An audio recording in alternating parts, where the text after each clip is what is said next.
श्रावण सोमवार के इस पुनीत पावन अवसर में अपन सब श्रावण महीने के पहले प्रथम सोमवार को बाबा देवादिदेव महादेव की पावन कथा को श्रवण कर रहे हैं। आप सब भी भगवान शिव की कृपा से श्रावण महीने के सोमवार की यह पावन कथा आस्था चैनल पर, फेसबुक, यूट्यूब पर ऑनलाइन श्रवण कर रहे हैं। सावन के महीने में जलवृष्टि भी होती है, कीचड़ भी रहता है, हवा भी चलती है, आंधी भी आती है, कई जगह पर अतिवृष्टि भी हो जाती है। पर शंकर के जो भक्त होते हैं, शिव के जो गण होते हैं, शंकर के जो उपासक होते हैं, वो इसका स्मरण ना करते हुए श्रावण महीने में शिव मंदिर में जाकर 1 लोटा जल 2 लोटा जल समर्पित अवश्य करते हैं।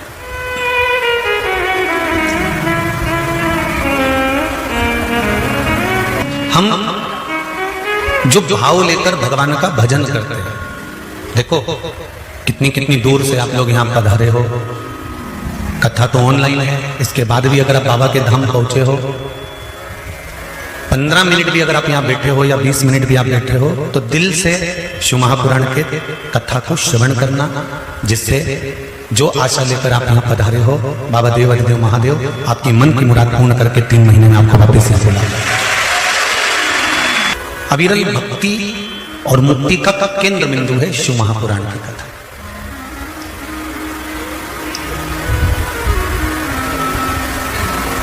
बचपन, जवानी, अधेड़ी और बुढ़ापा, इसमें बीच का जो समय है ना, बचपन और बुढ़ापे के बीच का जो जवानी और अधेड़ी, जवानी और जम के बोलो जरा अधेड़ी, ये बीच का जो मोड़ आता है ना, बीच का जो टर्न आता है, ये सबसे बड़ा। बचपन खेल में खोया, जवानी नींद भर सोया, बुढ़ापा देख कर रोया, सिराने मूंद हंसती है। बचपन गया, चले जाएगा, आपको मालूम भी नहीं पड़ेगा और कहां निकल जाएगा। कब आप 17-18 वर्ष के हो गए, कब 19 वर्ष के हो गए, कब 20 साल 19 साल कब निकल गए होंगे, मालूम नहीं पड़ेगा। पर बचपन के बाद में जो जवानी आई और जवानी के बाद में जो अधेड़ी आई, ये बीच का जो मोड़ है, बीच का जो टर्न है, ये सबसे भारी है।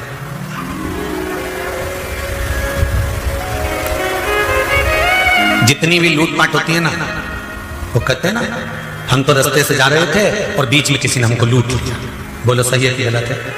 हम जा रहे थे और एक मोड़ ऐसा आया, उस मोड़ में बीच में किसी ने गाड़ी अड़ा दी और बीच में हमको लूट लिया। हम तो अच्छे खासे थे, इसने बीच में पांव अड़ाया। हम अच्छे थे, ये बीच में फंस गया। अभी बात ही बात में अगर आप लोग बैठे हो और कोई आकर अगर बीच में बैठ जाएगा तो ये आप कह दोगे हम तो अच्छे बैठे थे, ये बीच में फंस गए।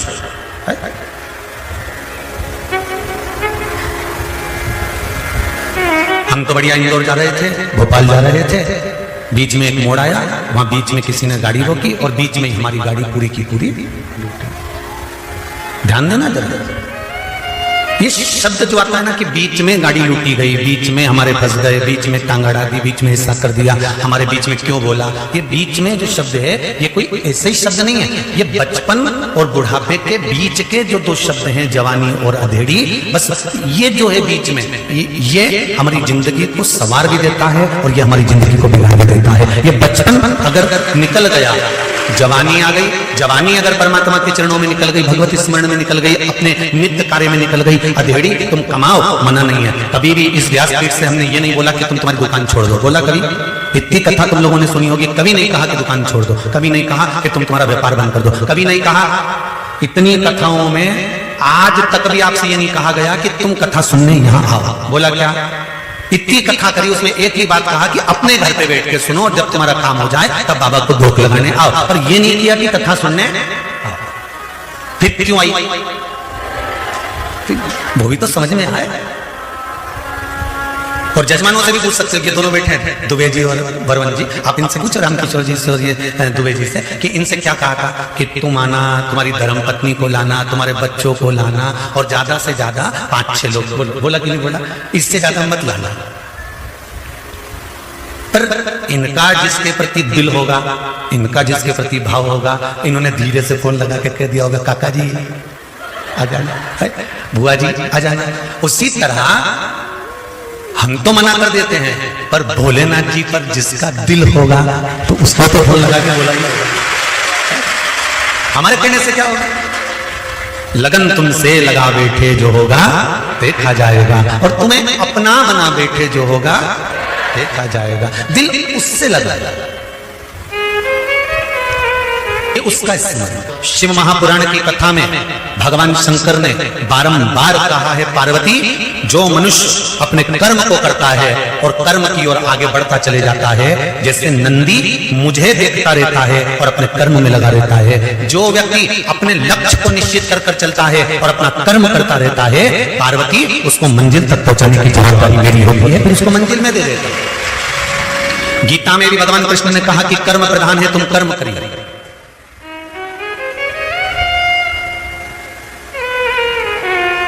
कर्म आपको करना है। एक गाड़ी चलाने वाला जो गाड़ी चलाता है ना, आगे बैठ के वो पीछे मुड़ के देखता है क्या? अरे जम के तो बोलो नहीं। साइड में देखेगा नहीं, इधर देखेगा नहीं। और जितनी सवारी इसमें पीछे बैठी हुई है ना, जितनी सवारी साइड में बैठी हुई है ना, ये तो केला छील के केला खा रहे, एप्पल खा रहे, मूंगफली छील के खा रहे, खूब प्रेम से बात करते करते जा रहे, गप्पे भी लगा रहे, एक दूसरे को कूट भी दिया पकड़ गाड़ी के अंदर, पानी भी ढोल दिया, शीशे में से देख भी रहे हैं, खिड़की भी खोल रहे हैं, बंद भी कर रहे हैं, बात भी कर रहे हैं, गप्पे भी लगा रहे हैं, खुश भी हो रहे हैं, रो भी रहे हैं, हंस भी रहे हैं, गा भी रहे हैं। ये जितने ड्राइवर के आसपास में बैठे हुए हैं, जितने ड्राइवर के पीछे बैठे हुए हैं, जितने पीछे की सीटों पर बैठे हुए हैं, जितने साइड की सीटों में बैठे हुए हैं, ये सब अपना अपना काम कर रहे हैं। अब ये मैसेज भी कर रहे हैं, ये मोबाइल भी चला रहे हैं, और ड्राइवर क्या कर रहा है? गाड़ी चला रहा है। अगर ड्राइवर मैसेज करेगा तो तुम मंजिल तक पहुंचोगे क्या? ड्राइवर मोबाइल चलाएगा तो मंजिल तक पहुंचोगे क्या? नहीं। ड्राइवर अगर बातें करेगा, गप्पे लगाएगा, इधर उधर देखेगा तो मंजिल तक तो नहीं पहुंचोगे ना, वो यम के पास जरूर पहुंच जाओगे। ड्राइवर की दृष्टि सामने है और वो गियर पर गियर लगा रहा है, स्पीड ब्रेकर आकर गाड़ी भी रोक रहा है, चले जा रहा है, उसकी मंजिल सामने है, वो गाड़ी को दौड़ा रहा है, भगा रहा है, और मंजिल तक पहुंचना है तो दृष्टि सम्मुख में रखी है। उसी तरह शिव महापुराण की कथा कहती है, ये पूरा शरीर गाड़ी है, इसकी इंद्रियां इसके पहिए हैं और मन रूपी ड्राइवर इसको चला रहा है। बस इस ड्राइवर को शंकर के सामने जाकर खड़ा कर दो तो मंजिल निश्चित हो जाएगी। शिव के सम्मुख में ले जाकर खड़ा करो तो मंजिल तक पहुंच जाओ। तेरा ही दिया मैंने खाया पिया है, तेरा शुक्रिया है, तेरा शुक्रिया है। भगवान के सम्मुख में, भगवान की चौखट पर इसकी दृष्टि है। कल कथा में अपन ने सुना था सुयशा, और वो सुयशा नंदी की धर्म पत्नी। नंदी को मंदिर में बिठाने के लिए, शिवालय में बिठाने के लिए, शंकर के दरवाजे पर बिठाने के लिए घोर तप करा उसने, शंकर जी की आराधना करी, शिव जी ने वर भी दे दिया और वो सम्मुख में जाकर नंदी बैठ भी गया। पर नंदी से हमको सीखने को मिलता है कि भगवान के सम्मुख में उसकी दृष्टि है। आज सावन का पहला सोमवार है, शंकर जी के मंदिर गए होगे, शिव जी पे एक लोटा जल कंकर शंकर पे भी तुमने यहां आकर भी चढ़ाया होगा। जाते जाते बाबा से एक बात कहकर जरूर जाना, जैसे सावन के महीने में जल बरसता है और वो जल बीज पर पड़कर अंकुरित होकर फल देता है, उसी तरह सावन के महीने में मैंने भी एक लोटा जल चढ़ाया है, वो भी ऐसा जल हो कि मेरे जीवन में सुख को अंकुरित करे और मेरा जीवन धन्य हो जाए। ऐसी कृपा, ऐसी दया करना। हम तेरे धाम में, हम तेरी चौखट पर कथा सुनने के लिए आए, तेरे दरवाजे, तेरी चौखट, तू कृपा करेगा तब सुख मिलेगा। अगर तेरी उदारता नहीं होती, तेरी कृपा नहीं होती, तेरी करुणा नहीं होती, तो संसार का कोई सुख हमको प्राप्त नहीं होता। संसार का कोई सुख हमें नहीं मिलता। महाराज शिव कथा कर रहा, शंकर जी की कथा कर रहा, सुयशा ने भगवान शंकर से प्रार्थना करी, शिव जी से निवेदन करा, और सुयशा ने शंकर भगवान से प्रार्थना करी, निवेदन करा, तो फल यह हुआ कि भगवान शंकर के शिवालय में, शंकर भगवान के सम्मुख में नंदीश्वर जाकर विराजमान। देखिए,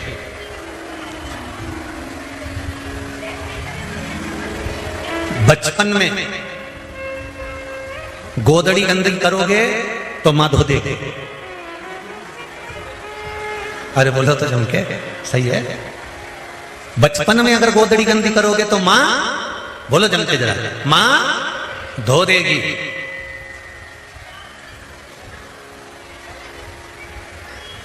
पर जवानी में, अधेड़ी में अगर ये गोदड़ी गंदी करोगे तो इसको कोई दूसरा नहीं धोएगा, धोना तुमको ही पड़ेगा, और वो कर्म के भोग भोग कर धोना।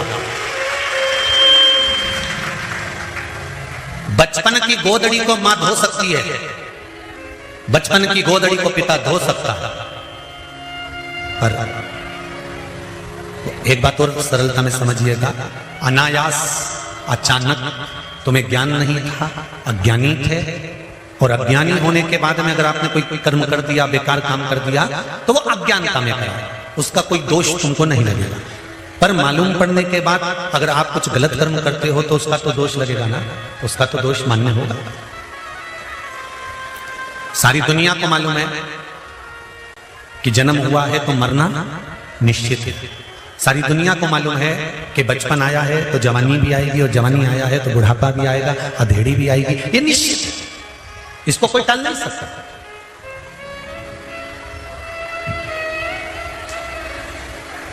सारी दुनिया को मालूम है कि बचपन आया है तो जवानी भी आएगी, जवानी आई है तो अधेड़ी भी आएगी, अधेड़ी आई है तो बुढ़ापा भी आएगा। प्रत्येक संसार में जन्म लेने वाले मनुष्य को, बच्चे से बच्चा, छोटे से छोटा व्यक्ति को भी ये ज्ञान है कि एक ना एक दिन मरना है, पर किसी को यह मालूम है कि कब मरना है।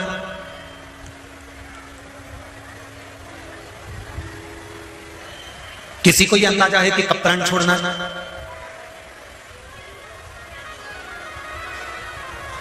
दक्ष प्रजापति के यहां जब 60 कन्याओं का जन्म हो गया, तब दक्ष प्रजापति ने मां जगदंबा से, मां देवी से, भवानी से विनती करी, और विनती कर कर कहा, मां मेरे घर में एक बेटी का जन्म और हो जाए।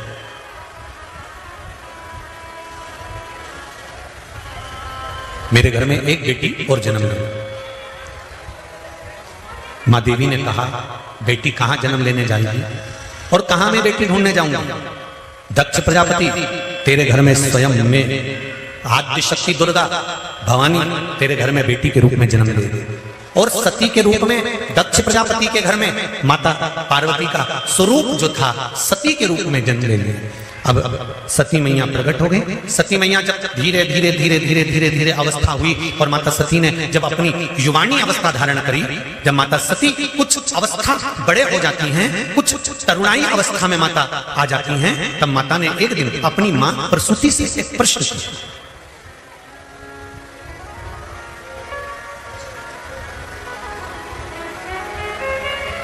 अपनी माता प्रसूति से एक प्रश्न किया, और माता प्रसूति से कहा, मां मेरे मन का एक संशय है। माता प्रसूति ने सती से पूछा, वो संशय कौन सा? बता तू, क्या संशय तेरे मन में? ये बच्चों का माता पिता के प्रति आत्मीय प्रेम रहता है कि बच्चे जब भी प्रश्न करते हैं तो अपने माँ बाप से करते हैं, और होना चाहिए। और प्रत्येक माता और पिता से मेरा निवेदन है, तुम्हारे घर के बच्चे अगर कोई प्रश्न कर रहे हैं तो उसका उत्तर जरूर देना चाहिए माता पिता को, क्योंकि माता और पिता गुरु का एक स्वरूप होते हैं। इसलिए उनका फर्ज है, बच्चे जब प्रश्न करें तो माता पिता उत्तर दें। प्रश्न किया, और प्रश्न करने के बाद में माता सती ने प्रश्न सरल पर जनहित का प्रश्न, मां यदि इस भूमंडल पर मृत्यु लोक में अगर हमारा जन्म हुआ तो इस मृत्यु लोक में जन्म लेने का हेतु क्या है? इस मृत्यु लोक में जन्म लेने का कारण क्या है? हम क्यों जन्म लेते हैं? हमारा जन्म का कारण है। कहा, प्रसूति मां बोली, सती प्रसूति की सबसे छोटी लड़की थी और घर का जो छोटा मनक होता है, घर का जो छोटा बेटा होता है, घर की जो छोटी बेटी होती है, घर की जो छोटी संतान होती है, माता पिता का जो प्रेम होता है वो छोटे के प्रति जरा ज्यादा होता है। इसलिए हम आपको बार बार कथाओं में भी कहते हैं कि भगवान से प्रार्थना करना कि हमको किसी परिवार में बड़ी बहू बनाकर मत भेजें। जो घर की बड़ी बहू होती है ना, उसको बहुत सुन के चलना पड़ता है, बहुत संभाल के चलना पड़ता है। जरा जरा सी बात में सांस चिल्ला के दौड़ जाती है, आंख नहीं थी, तू तो बड़ी थी, तू तो बड़ा था, तेरे में अकल नहीं थी।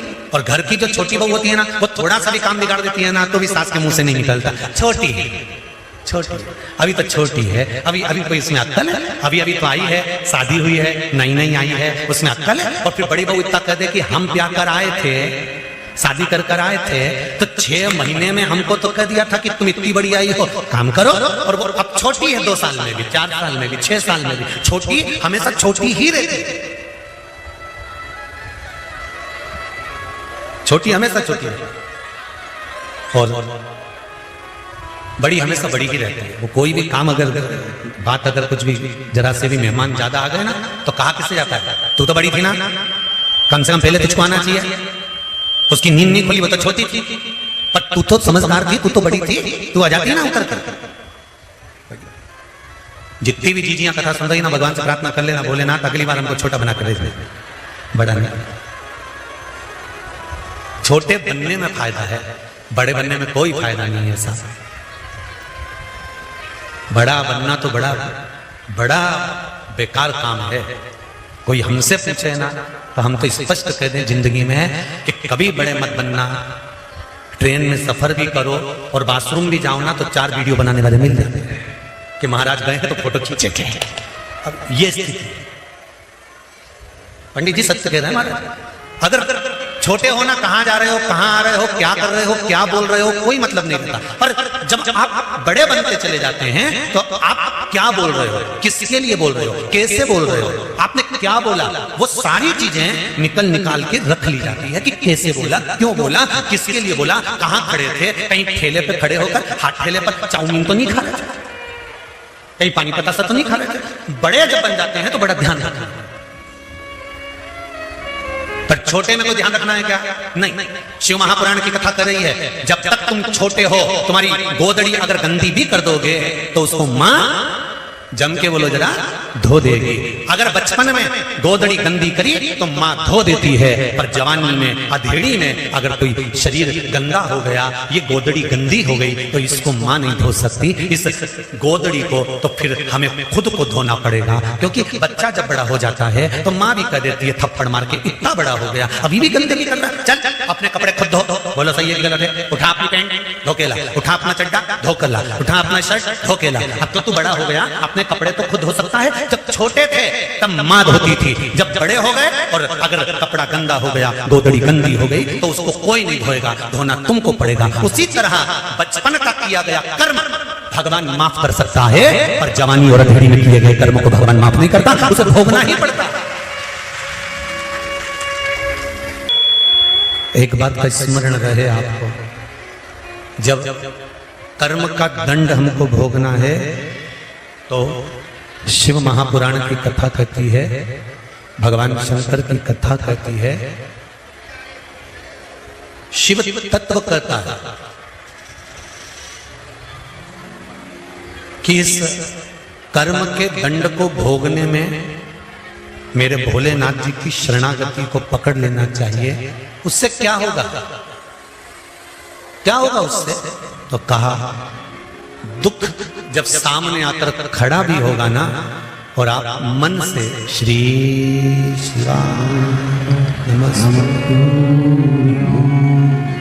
दुख सामने आकर खड़ा हो गया और आपने अगर मंत्र का स्मरण करा है, पंचाक्षर मंत्र नमः शिवाय, षडाक्षर मंत्र ओम नमः शिवाय, श्री शिवाय नमस्तुभ्यम, राम नाम कृष्ण नाम द्वादशाक्षर मंत्र ओम नमो भगवते वासुदेवाय। तुम राम जप रहे हो, तुम कृष्ण जप रहे हो, तुम शिव जप रहे हो, तुम श्री शिवाय नमस्तुभ्यम जप रहे हो, तुम जिस शंकर का स्मरण कर रहे हो, राम और कृष्ण का स्मरण कर रहे हो, तुम्हारा दुख अगर भारी भी है तो उस मंत्र के जाप से थोड़ा सा कम हो जाता है। जैसे हाथी का पांव मगर ने पकड़ा, पांव खींचकर पानी में ले गया, हाथी डूब रहा है, परिवार खड़ा देख रहा है, रो रहा है, चिल्ला रहा है, चीख रहा है, पर हाथी को लगा वैसे काम नहीं चलेगा, अपने कर्म का दंड अपने को भोगना है। तब हाथी ने भगवान को बुलाना प्रारंभ करा और परमात्मा आए कि नहीं आए? आए ना, दौड़ प्रार्थना स्वीकार कर, प्रार्थना स्वीकार कर। और जब बैठो प्रार्थना स्वीकार कर, दिल की बात हम जब भगवान से कहते तो भगवान उसको स्वीकार करते, भगवान उसको स्वीकार करेगा।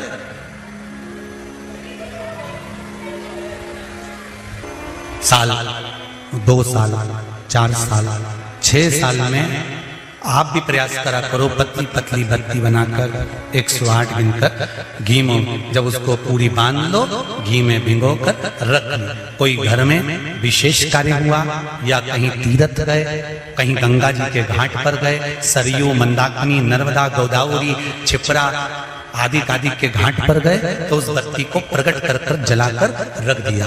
क्या होता है उससे? माता सती ने कौन सा पुण्य करा था? जो शंकर भगवान के कंधे पर शव पड़ा हुआ था और शंकर नाच रहे थे, वो सती का पुण्य था कि वो कभी एक सामग्री से शिव को प्रसन्न नहीं करती थी, बहुता में देकर शंकर को रिझाती थी। इसलिए शिव ने उसको अखंडता प्रदान की। शंकर भगवान ने अखंडता दी है उसको, अखंडता।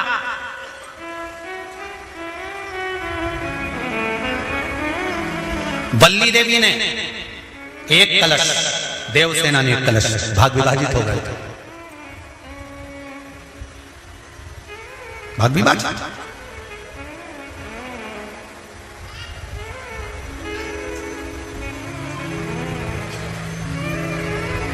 आधा भाग भगवान को चाहिए ही पूर्णता। फिर निवेदन करेंगे। अब एक प्रश्न और खड़ा हो जाता है, ध्यान दीजिएगा जरा। एक गुरुजी तो कथा में कहते हैं कि एक बेलपत्र भी चढ़ा दी तो भगवान शंकर ने स्वीकार करी। सियोर वाले गुरुजी कहते हैं एक चावल का दाना भी चढ़ाया तो भगवान शंकर ने स्वीकार करा।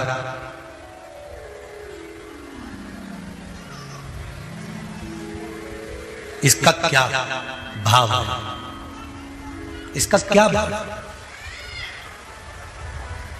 इसका क्या महत्व है? तो वो भी समझ लेना जरा अच्छे से, बहुत ध्यान से समझना जरा।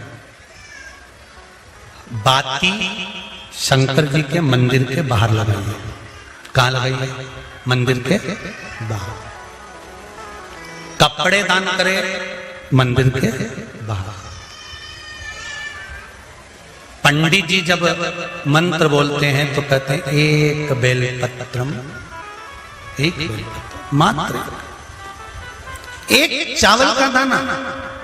सियोर वाला महाराज भी कहता है कि एक चावल का दाना शंकर भगवान को समर्पित कर दो, एक बेलपत्र समर्पित कर दो, एक लोटा जल समर्पित कर दो, एक फूल की मात्र एक पंखड़ी भी चलाई तो भगवान शंकर इसको स्वीकार करेंगे। इसका महत्व क्या है? तो लिंग पुराण में लिखा है, जब शंकर भगवान पर, शिवलिंग पर कोई एक वस्तु भी समर्पित होती है तो वहां शंकर जी का नाम बदल जाता है और शिव जी का नाम लक्षेश्वर महादेव हो जाता है। कौन से महादेव हो जाते हैं? लक्षेश्वर।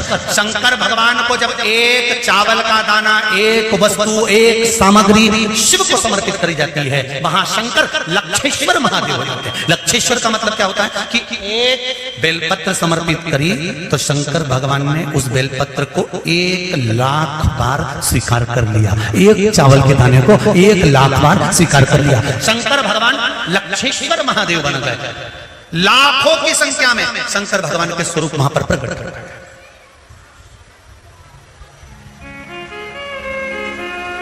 आप में से कितने लोग हैं जो क्षिप्रा नहाए थे? आप में से कितने लोग हैं जो नर्मदा नहाए? आप में से कितने लोग हैं जो गंगा नहाए? आप में से कितने लोग हैं सरयू नहाए? कहीं ना कहीं किसी पवित्र नदी में आप लोगों ने स्नान जरूर करा होगा। वो लोग करा कि नहीं करा? जितने लोग कथा सुन रहे हैं उनने भी करा होगा, जितने फेसबुक यूट्यूब पर सुन रहे हैं उनने भी करा होगा। किसी ना किसी पवित्र नदी में आपने, हमने, सबने स्नान करा होगा। अब स्नान तो हम कर लिए, उस गंगा नदी में हम नहाए, तो गंगा नदी में हमने स्नान करा और स्नान कर कर बाहर निकले तो हमको 1.25 लाख बार स्नान का पुण्य मिल जाए। उसके लिए क्या करना पड़ेगा? एक डुबकी लगाए हो महाराज और कह रहे हो कि 1.25 लाख डुबकी का फल चाहिए, तो क्या करोगे? 1.25 लाख डुबकी का फल पाने के लिए क्या करना पड़ेगा? केवल एक काम, जिस पवित्र नदी का स्नान कर रहे हो उस पवित्र नदी की बालू मतलब रेत का, बालू का शिवलिंग का निर्माण करना, उसका पूजन करना, पूजन कर कर जो बत्ती जोड़कर 108 बत्ती बनाई है, पूजन कर कर एक दिए में वो बत्ती उस जो बालू का शिवलिंग बनाया है, पार्थिव शिवलिंग का निर्माण करा है, जो तुमने किसी गंगा, सरयू, नर्मदा, क्षिप्रा, मंदाकिनी, नर्मदा आदि पवित्र नदियों के तट पर स्नान करते समय तुमने जो शिवलिंग बनाकर पूजन करा है, उसके सामने वो बाती को जला देना, उसी से आरती उतार लेना, वो बाती वहां लगाकर छोड़ देना और छोड़ने के बाद उस शिवलिंग का फिर विसर्जन कर देना। विसर्जन कर कर उसी जल को अपने ऊपर छींट लेना। 1.25 लाख डुबकी का फल एक ही क्षण में प्राप्त होता है। इसको लक्षेश्वर महादेव कहते हैं।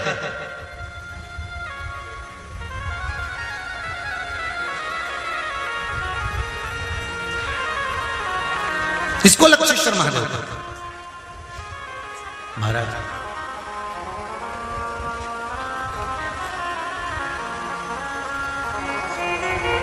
कितना फल है?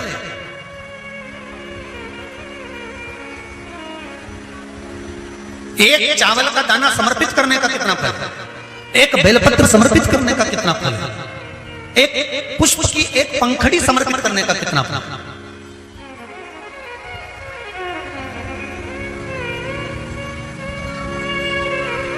और समझ लो, ब्राह्मण को हम दक्षिणा देते हैं,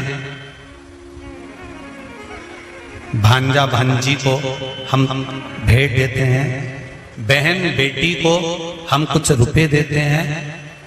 जिस लिफाफे में रुपए को रखकर दिया जाता है उसमें एक का सिक्का पहले से लगा होता है। बोलो सही है कि गलत है? क्यों? समता में नहीं बढ़ाकर दिया गया, बहुत अधिक कर कर दिया गया। हमने अगर अधिक कर कर दिया है तो उसका फल भी हमको अधिकता में प्राप्त हो। अधिक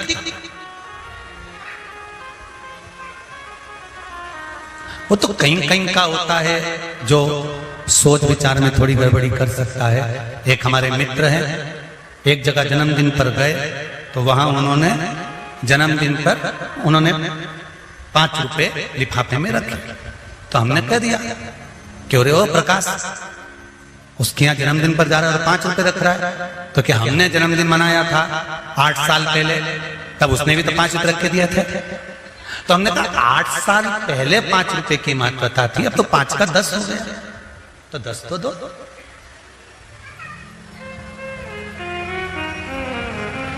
हमारे यहाँ पहला सा नियम था, बहन बेटी जितनी बार आती थी ना, जितनी बार आती थी, घर की बहुएं उसकी झोली में थोड़ा सा चावल दाल जो भी घर में होता था वो डालती थी। भले वो लेकर नहीं जाती थी, इतना सा दाना पल्लू में बांधा और लेकर चली गई, भले वो वहीं छोड़ गई, पर उसकी झोली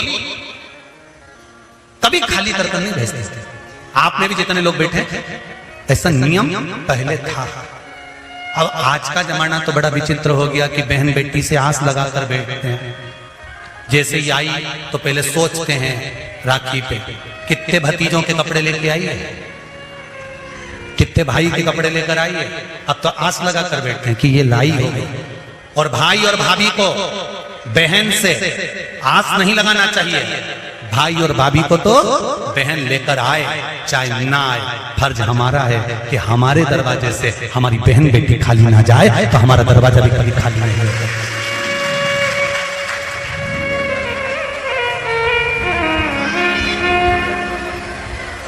कितना अंतर है,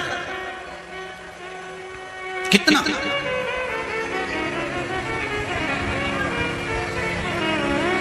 सनातन धर्म में जन्मदिन पर केक काटा जाता है क्या? अरे बोलो जम के नहीं। सनातन धर्म में जन्मदिन पर केक नहीं काटा जाता। सनातन धर्म और ये आज के जो ये पाश्चात्य पद्धति चल रही है कि पहले काटो फिर बांटो, ये काटो और बांटो, ये सनातन धर्म की पहचान नहीं है। सनातन धर्म काट कर बांटना नहीं जानता, सनातन धर्म जोड़कर बांटना जानता है। पहले जन्मदिन मनता था तो बूंदी छटती थी, नुकती बूंदी, उसके दाने अलग अलग रहते थे। सनातन धर्म के लोग बांध कर बांटते हैं। बूंदी छटती थी, आटा सिकता था, बिखरा रहता था, दूध का छींटा देकर उसको लड्डू बनाकर बांध कर फिर दुनिया के लोगों को बांटा जाता था। सनातन धर्म में जन्मदिन बांध कर बांटते हैं और पाश्चात्य सभ्यता में जन्मदिन काट कर फिर बांटते हैं। हमारा सनातन धर्म काट कर बांटने को नहीं कहता। हमारा सनातन धर्म बांध कर एक तत्व में बांध दो, सबको एक लक्ष्य में बांध दो, एक आनंद में बांध दो और फिर बांध कर उसका दान दो। अर्थात जिंदगी के हर आनंद को बांधने का प्रयास करो और उस आनंद को दूसरों को देने का भी प्रयास करो। मेरा निवेदन रहेगा सौभाग्यवती माताओं से, आप शंकर भगवान की जब आराधना करती हैं, शिव जी को जब स्मरण करती हैं, तो बाबा से जब विनती करती हैं कि हमारा सौभाग्य अखंड करना, तब बाबा लक्षेश्वर बनकर आपकी वस्तु को स्वीकार करते हैं। तब मेरे भोलेनाथ, मेरे शंभू, मेरे शंकर सती मैया को भी कंधे पर लेकर नाचते थे। खूब पूजन करी सती मैया, खूब पूजन करी। और सती मैया ने जब भगवान शंकर की आराधना करी, स्तुति करी, शिवपति के रूप में मिल भी गए, शंकर भगवान पति बन गए।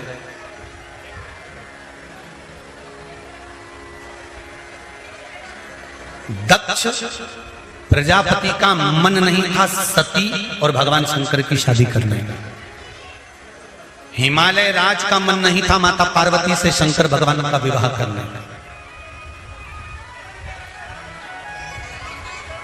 सती मैया और शिव जी के विवाह का बिल्कुल मन नहीं था दक्ष का।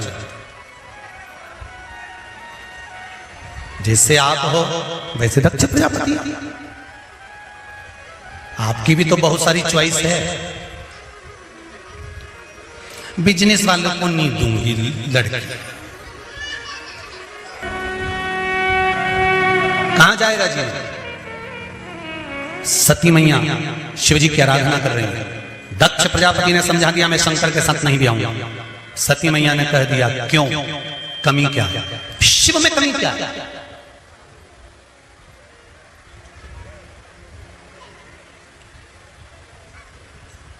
शंकर भगवान में कमी क्या है? शंकर के साथ विवाह करने में दिक्कत क्या है? अरे सती, तुम्हें मालूम नहीं है मैं दक्ष प्रजापति हूं, राजा हूं। एक राजा अपनी लड़की का विवाह एक राजघराने में करना पसंद करता है, वो शंकर औघड़दानी शिव, जो जिनके तन पर भभूति रमी हुई है, गले में सांप पड़ा हुआ है, कानों में बिच्छू पड़ा हुआ है, सिर पे चंदा धरा हुआ है, मस्तक पे गंगा बह रही है, मृगछाला तन पर पड़ी हुई है, बाघंबर पड़ा हुआ है तन पर, यज्ञोपवीत पड़ा हुआ है तन पर, कोई वस्त्र कोई आभूषण नहीं जिसका, कोई मकान कोई घर नहीं, और तुम पूछ रही हो कि इसमें कमी क्या? पार्वती सती मैया ने कहा तुमने घर देखा, हमें जरूरत ही नहीं है रखी, क्या चाहिए?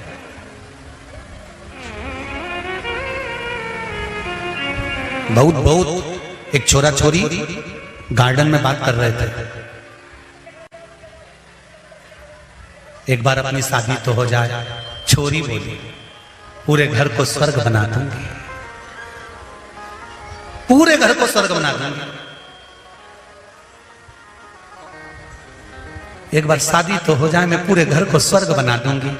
हमने भी पीछे पलट कर देखा, पूरे घर को स्वर्ग बना देगी और घर में रहने वालों को स्वर्गवासी। ये तो विचार, पूरे घर को स्वर्ग बना दूंगी, एक बार शादी तो हो जाए। अब जो इतनी बड़ी बड़ी बात कहे कि पूरे घर को स्वर्ग बना दूंगी, घर में 25 मेहमान आ जाए और इससे कहा जाए कि 25 मेहमानों का भोजन बना दे, बना देगी?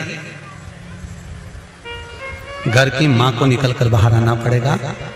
ये तो आराम से 7:30 बजे जगदम्बा उठेगी, भेरू को जगाएगी। तो मम्मी ने चाय बना दी हो तो लिया, और ये भेरू गया चाय भी ले आया और हाथ जोड़ के केले, ओ कात्यायनी, हाथ जोड़ के गजब।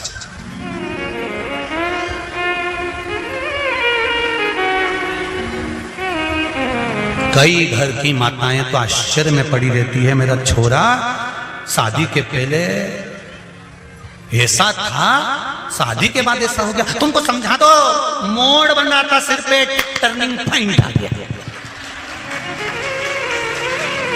छोरा और छोरी को मोड़ बांधा जाता है, मतलब अब ये तुम्हारा छोरा टर्न ले रहा है। अब तुम्हें पूछे किडनी पूछे मालूम नहीं है। एक गाना भी बना है, कैसे किसी ने गाया, मैं चला गड्डी लेके,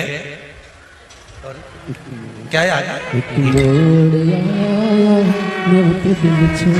फिर वो मोड़ वाली बात आ रही है। एक मोड़, बस वो मस्तक पर बंधने वाला मोड़ भी टर्न करता है, जिंदगी की लाइफ बदल देता है। उस समय पर जरूरी है पति और पत्नी के सिर पर जब जवानी में, तरुणाई में मस्तक पर मोड़ बांधा जाए, तब पति और पत्नी को सोच लेना चाहिए अब हमारा टर्निंग पॉइंट आ रहा है, इसलिए हमें भी अपने दिल को शंकर के प्रति मोड़ देना चाहिए, जीवन में उसके सहारे चले। भगवान का भजन बूढ़े लोगों के लिए नहीं, क्योंकि इन्होंने तो बुजुर्ग अवस्था पा ली है। सुधरने की जरूरत है आने वाली पीढ़ी को, मंदिर जाने की जरूरत है आने वाली पीढ़ी को, भजन की जरूरत है आने वाली पीढ़ी को।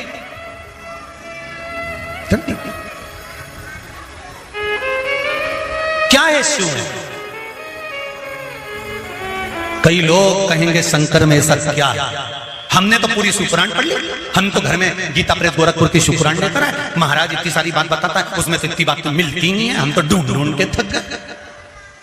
हमने तो उस पुराण में भी पढ़ा था। शिव तत्व को जानो तो, अभी शंकर को जाना कहां है आपने और हमने? ना जाने कितने जन्म निकल जाएंगे तो भी नहीं जान पाएंगे।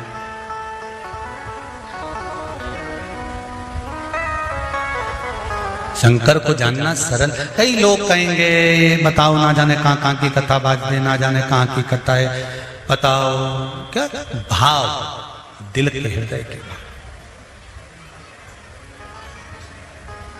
एक बेलपत्र, एक चावल का दाना, एक पुष्प, एक लोटा जल जीवन की सार्थकता है। श्रावण महीने की 9वीं तिथि, कौन सी तिथि? 9वीं, चाहे शुक्ल पक्ष की हो चाहे कृष्ण पक्ष की। 7 दुर्वा, कितनी दुर्वा? 7 दुर्वा अशोक सुंदरी वाली जगह पर चढ़ाकर, शंकर भगवान के ऊपर चढ़ाकर, गणेश जी के चरणार बिंद को लगाकर उसको लेकर आना है। हाटकेश्वर महादेव का स्मरण कर। कौन से महादेव? हाटकेश्वर महादेव। उसको लेकर आइए। उदर में, पेट में रोग हो, बीमारी हो, बहुत ज्यादा तकलीफ हो रही हो, शरीर के अंतर्गत एसिडिटी रहती हो या पेट के अंतर्गत कोई ना कोई बीमारी बनी ही रहती हो, उसको भादों के महीने में, कौन से महीने में?